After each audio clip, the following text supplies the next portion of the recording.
مولانا جلال الدین رومی رحمۃ اللہ تعالیٰ علیہ کے بہترین اقوال۔ غصے کا بہترین علاج خاموشی ہے۔ اچھا سوچو، کیونکہ انسان وہی کرتا ہے جو وہ سوچتا ہے۔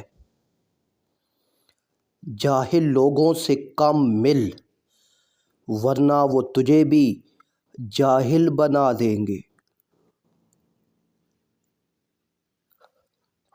عقل مند بولنے سے پہلے اور بیوقوف بولنے کے بعد سوچتا ہے۔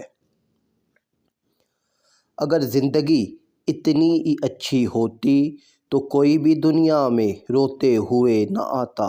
انسان کو جتنا لگاؤ رزق سے ہے، اتنا لگاؤ اگر زندگی دینے والے سے ہوتا تو اس کا مقام فرشتوں سے بڑھ کر ہوتا۔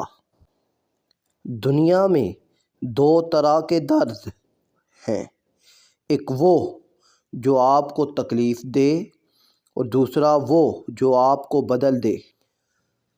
سمجھنا جاننے سے زیادہ بہتر ہوتا ہے۔ آپ کے ارد گرد ایسے بہت سے لوگ ہیں جو آپ کو جانتے ہیں، لیکن بہت کم لوگ ایسے ہیں جو آپ کو سمجھتے ہیں۔ زیادہ سمجھدار اور زیادہ بیوقوف میں کوئی فرق نہیں ہوتا، کیونکہ یہ دونوں کسی کی نہیں سنتے۔ اگر کسی کے دماغ کو جاننا چاہتے ہو تو اس کے لفظوں کو سنو، اگر کسی کے دل کو جاننا چاہتے ہو تو اس کے عمل کو دیکھو۔ اپنے بچوں کو دین سکھا دیں، باقی سب کچھ ان کو دین خود سکھا دے گا۔ جب اپنوں میں غدار، مکار اور منافق پیدا ہو جائیں تو میدان میں کھڑا شیر بھی کتوں سے ہار جاتا ہے۔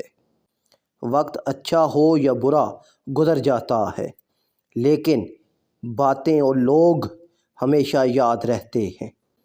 لوگ کیا کہیں گے، یہ ایسی گھٹیا سوچ ہے جو اللہ کا ڈر نکال کے لوگوں کا خوف ذہن پر غالب کر دیتی ہے۔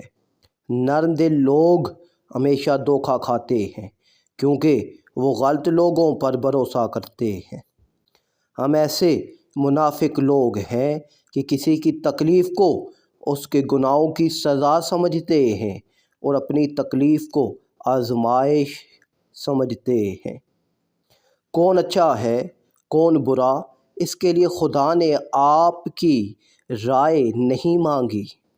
ہفتے میں ایک بار ضرور کسی غریب کو اچھا کھانا کھلاؤ اور اپنے مال کا کچھ حصہ اللہ کی راہ میں دے کر اللہ سے تجارت شروع کر دو۔ رزق اتنا بڑھ جائے گا کہ سنبھال نہیں پاؤ گے۔